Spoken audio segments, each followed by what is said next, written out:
مذہبی اتہاس ہر قوم کی پہچان ہوتا ہے، لیکن اسلامی اتہاس صرف مسلمانوں کا ہی اتہاس نہیں ہے، یہ پوری انسانیت کے لیے ایک رہنمائی ہے۔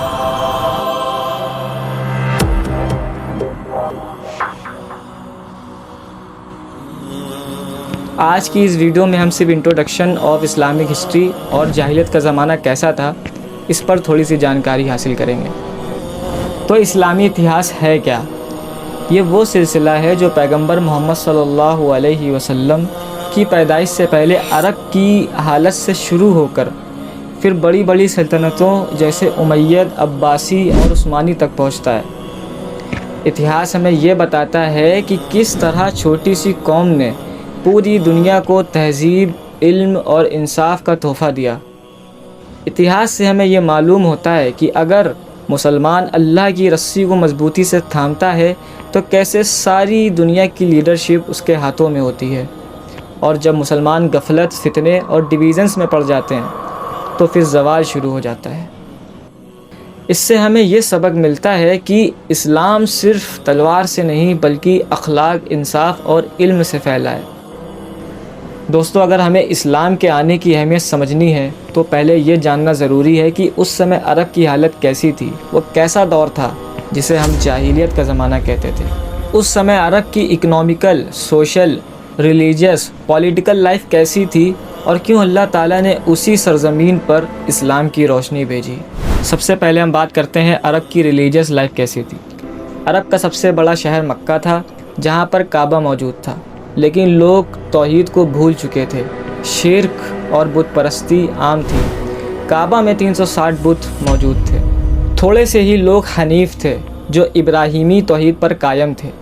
جو لوگ ابراہیم علیہ السلام کے دین پر، ملت ابراہیم پر قائم تھے، ایسے لوگوں کو حنیف کہا جاتا ہے۔ مکہ میں بھی کچھ لوگ حنیف تھے، جیسے زید ابن عمرو۔ عرب کے کچھ حصوں میں، خاص کر مدینہ، خیبر اور یمن میں یہودی رہتے تھے۔ وہ لوگ تورات کو مانتے تھے، لیکن اس میں کئی حد تک چینجز ہو چکے تھے۔ نجران اور عرب کے کچھ حصوں میں عیسائی بھی رہتے تھے، جو لوگ عیسیٰ علیہ السلام اور انجیل کو مانتے تھے، لیکن وہ لوگ تین خدا کا عقیدہ اور گمراہی میں پڑ چکے تھے۔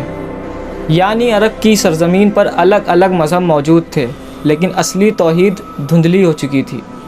اس لیے انسانوں کو ہدایت کی سخت ضرورت تھی۔ اب بات کرتے ہیں عرب کی سوشل لائف پر۔ عرب سماج ٹرائبل سسٹم پر چلتا تھا، اور ہر ٹرائب یعنی قبیلے کا اپنا چیف اور رول تھا۔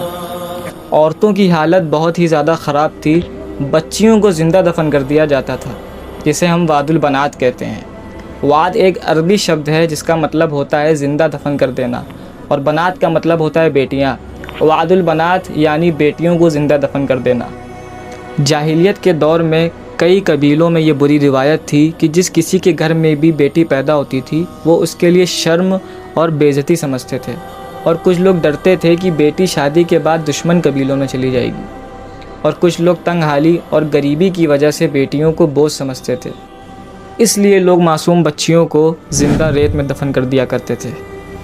قرآن کی سورہ التکویر میں اس ظلم کو بہت ہی سختی سے بیان کیا ہے، جس کا ترجمہ ہے، اور جب زندہ دفن کی گئی بچیوں سے پوچھا جائے گا کہ اسے کس گناہ کی وجہ سے دفن کیا گیا۔ یہ آیت اس بات کا ثبوت ہے کہ اسلام سے پہلے عرب میں یہ عمل موجود تھا۔ وعد البنات کے علاوہ عرب میں جوا، ڈکیتی، شراب، لڑائی جھگڑے عام تھے، اور طاقتور کمزوروں پر ظلم کیا کرتے تھے۔ اب بات کرتے ہیں عرب کی پولیٹیکل لائف پر۔ عرب کی سوسائٹی میں ہر کسی کی پہچان اس کے قبیلے سے ہوتی تھی۔ لائلٹی سب سے پہلے اپنے قبیلے کے لیے ہوتی تھی، پھر چاہے وہ غلط ہو یا پھر صحیح۔ یہی ٹرائبلزم ہے، جس کو عربی میں عصابیہ کہتے ہیں۔ اب ٹرائبلزم کیسے فتنوں کا ریزن بنا؟ اگر قبیلے کا آدمی ظلم کرے تو لوگ پھر بھی اس کا ساتھ دیتے تھے۔ انصاف ٹرائبل لائلٹی کی وجہ سے دب جاتا تھا۔ چھوٹے چھوٹے مسئلوں پر بھی قبیلوں کے بیچ سالوں تک جنگ چلتی تھی۔ کسی کا اونٹ اگر کسی کے اونٹ سے پہلے پانی پی لیتا تھا تو جنگ شروع ہو جاتی تھی۔ عرب میں کوئی سینٹرلائزڈ حکومت نہیں تھی، ہر قبیلہ اپنا لیڈر مانتا تھا، اور اسی وجہ سے عرب ٹکڑوں میں بٹا ہوا تھا۔ یونٹی نہ ہونا سب سے بڑا فتنہ تھا۔ باہری طاقتیں جیسے روم، پرشیا عرب پر قبضہ نہیں کر سکی، لیکن اگر وہ آ بھی جاتے تو عرب ایک جٹ نہ ہو پاتا۔ اسلام نے کہا لیسا منا من دعا الی عصابیہ، جو بھی ٹرائبلزم کی دعوت دیتا ہے وہ ہم میں سے نہیں۔ اسلام نے ہمیں ایک امت، ون نیشن کہا، جہاں طاقت لائلٹی یا ٹرائب سے نہیں بلکہ ایمان اور تقوی سے ناپی جاتی ہے۔ اب بات کرتے ہیں عرب کی اکنامیکل لائف کیسی تھی۔ عرب کا علاقہ ریگستانی تھا، کھیتی باڑی بہت کم ہوتی تھی، لیکن عرب کو قدرتی جغرافیکل ایڈوانٹیج ملا۔ عرب پیننسولر ٹریڈ روٹس کے بیچ میں تھا۔